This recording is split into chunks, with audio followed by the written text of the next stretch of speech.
momento de saludar y conversar con uno de los lujos que tiramos 3 veces por semana, porque más sería abuso, sí, sería de goloso, sería de golosos. Hola Luis Brusten, ¿cómo estás? ¿Cómo les va? Buenas noches ya, porque ya está... ¿Ya es de noche? ¿No? ¿Cómo está, sí. está el campo? Bueno, bastante bien, se fue así, el frío más fuerte se fue. Bueno, así que está haciendo estos días son más templados. Igual estás con el hogar, ¿o no? Y la hacienda está subiendo de precio. La hacienda. ¿Cómo está la hacienda? Está subiendo de precio. Bien, entonces la estás engordando. Arrear el ganado para el mercado. ¿Sigue en engorde entonces? ¿Vas a seguir en engorde? Muy bien. Bueno, muy bien. No, te preguntaba si estás con el hogar cerquita, de todas formas, porque está fresquita la noche, ¿o no? Sí, no, pero no lo prendí hoy. Muy bien. Bueno, Luis Brusten, no te llamamos para que nos cuentes detalles de tu vida hogareña, aunque nos encanta escucharla, sino para que nos ilustres con algún pensamiento. ¿En qué estás posando la mirada hoy? Los voy a ilustrar. Bueno, adelante, ¿de qué color? Mira, ayer fue el 14 de junio, ¿no? Y fue un aniversario que para muchos pasó desapercibido y sin embargo marcó un hito en la historia reciente de este país. Porque se cumplieron 17 años de la anulación de las leyes de impunidad. Yo creo que es importante recordarlo, y más en la radio en la que estamos, ¿no?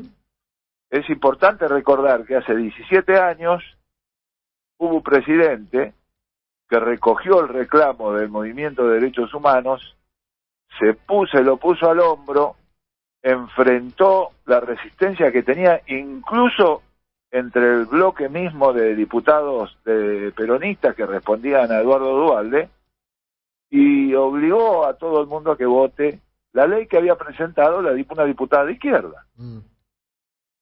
Y de esa manera empezó un proceso por el cual terminaron siendo anuladas las leyes de punto final, obediencia debida y la amnistía. Y se abrió la puerta para que fueran juzgados todos los represores que habían violado los derechos humanos, que habían cometido violaciones a los derechos humanos durante la dictadura pasada.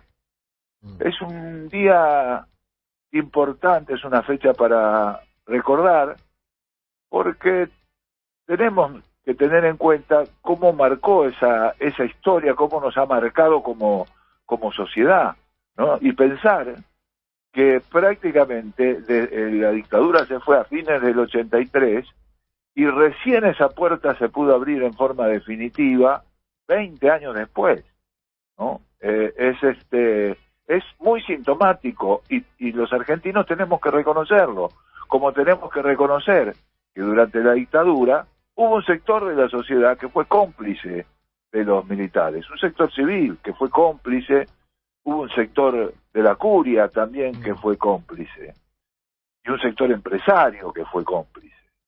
Pero también la mayoría de la sociedad prefirió hacer silencio, no mirar, a decir no sé nada, pero era imposible que se pudieran secuestrar, torturar, violar, robar sus pertenencias y asesinar a 30.000 personas sin que el resto de la sociedad no se enterara.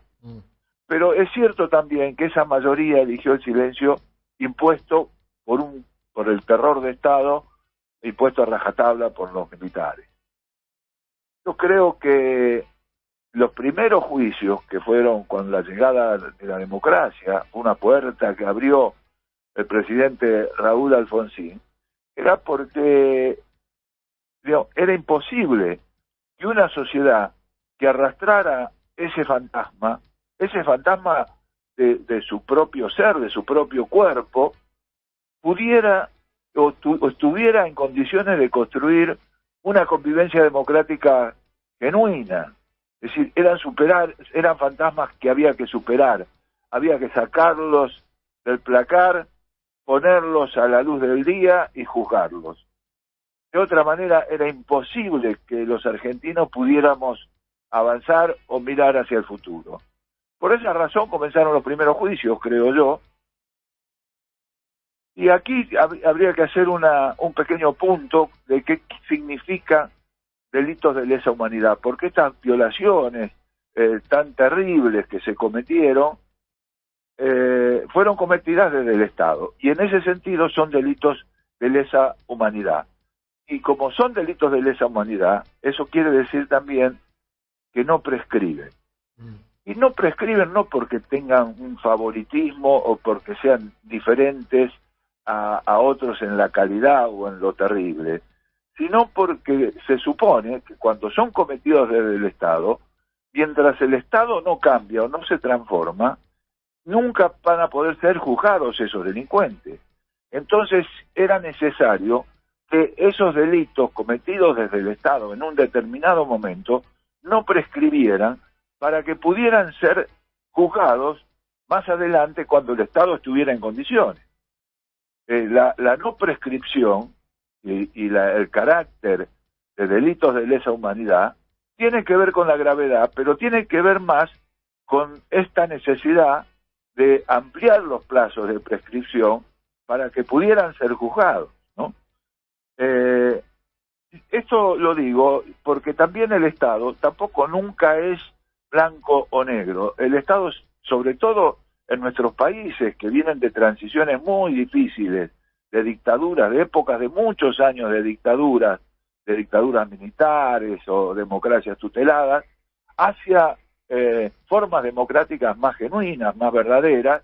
Esos procesos de transición son muy difíciles y mientras se duran esos procesos, dentro del Estado hay una disputa interna también, ¿no? Hay sectores como la corporación judicial, en la corporación militar, en los sectores empresarios que manejan los medios.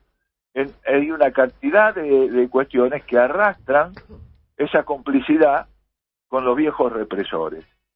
Y esa es una puja permanente muy fuerte, tan fuerte que el mismo Raúl Alfonsín tuvo que desandar el camino que habían dado y cerrar la puertita que había abierto con los primeros juicios y sacar las leyes de obediencia debida y punto final por los levantamientos militares que se habían producido, que exigían que se termine con los juicios y que se declaren héroes de la República a los torturadores, a los violadores, a los secuestradores, ¿no?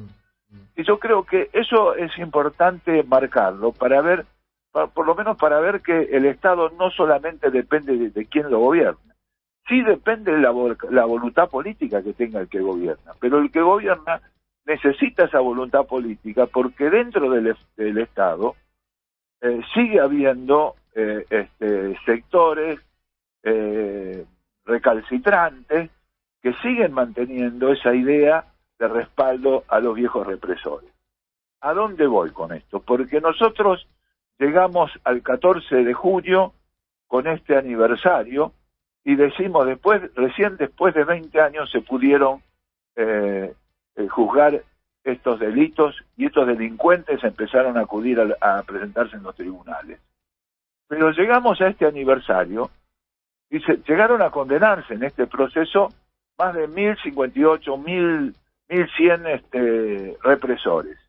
Pero llegamos a este aniversario con el 80% de esos represores con condenas domiciliarias, o sea, favorecidos con una cantidad de decisiones y medidas judiciales que los han ido sacando de las cárceles. Y entonces hay una protesta muy fuerte, y no son cualquiera, son represores como Echecolás, reconocido por su ensañamiento, sospechado con relación a la desaparición de Jorge López, represores como el Tigre Acosta, el jefe del grupo de tarea de la ESMA, perdón. Y hay un movimiento de protesta en los organismos de derechos humanos para que se corte con ese tipo de medidas. Y no están pidiendo que se los trate peor que a otros delincuentes, sino que por lo menos se los trate igual que a esos delincuentes. Porque esta gente ha sido tan protegida desde el Estado que fue empezada a juzgar muy tarde. Y entonces no es justo que ellos cumplan unos poquitos años de su condena para luego ser beneficiados por estas medidas. Muy bien, querido Luis, la verdad que estuvimos advirtiendo desde el punto de vista informativo de este tema durante toda la semana, a medida que se van a conocer las novedades, pero haces bien en poner el foco en esta coincidencia temporal, el aniversario, y esta circunstancia que una vez más, por lo menos a mi modo de ver, exhibe al Poder Judicial como lo que es, ¿no? Un lugar donde puede ocurrir cualquier cosa menos justicia. Uno puede esperar cualquier cosa del Poder Judicial menos justicia, lo cual en sí mismo es un problema muy grave, porque si no podés confiar en quien debe administrar la justicia, que es en tal caso un tribunal, y bueno, se vuelve medio la ley de la selva. Y en la ley de la selva, ¿quién gana? El más fuerte. O sea que ese es por eso cuando Rosenkrantz sostiene, el presidente de la Corte, o el expresidente de la Corte, el vicepresidente actual de la Corte, sostiene que a su modo de ver, donde hay una necesidad, no hay un derecho, plantea que a su modo de ver la justicia no está para estabilizar la balanza, sino para mantenerla inclinada. Claro. ¿No? Seguro. Esa es la idea de la gente como Rosenkrantz, ¿no? Claro, exactamente. Querido Luis, nos volvemos a escuchar mañana. Bueno, un abrazo grande. Un abrazo grande. Luis Brustein, el lujo que nos damos